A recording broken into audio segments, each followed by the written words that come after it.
中国的唱水艦前一阵是走来咱海峡中线附近，即马阁有渔民讲，顶一搭又看到一只中国的飞弹驱着艦驶过来，而且伊讲这已经毋是伊头一摆看到啊。为着要应对中国的威胁，今年咱的汉光演习打算要甲表演的这个项目取消，嘛无要做彩排，强调会随机来应变，要加强咱国军方伫咧战场的实战能力。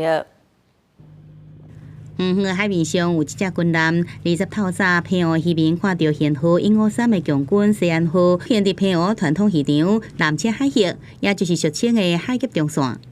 都驶上北啊，我快驶上北啊！伊若摆我来到，我就袂听。会比较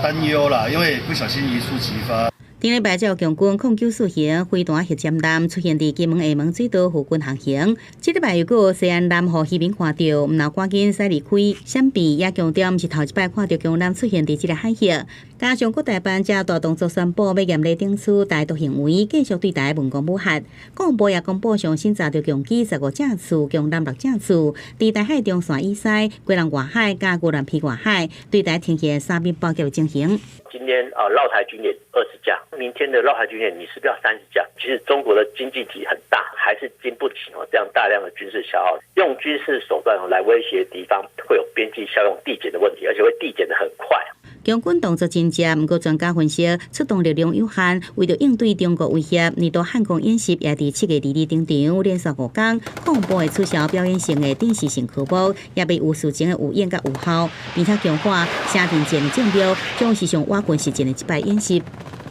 减轻国军不必要的负担，形式化的业务，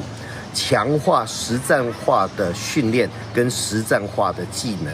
对台海紧张的关系，传出美国最近有2位国务院副总统来台湾参与会议，毋但甲外交部长林佳龙见面，也甲驻台外交官员的会谈，讨论因应中国误解联合国第275附决议，强调275附决议无牵涉台湾，呼吁国际无应该就此排除台湾的参与。记者综合报道。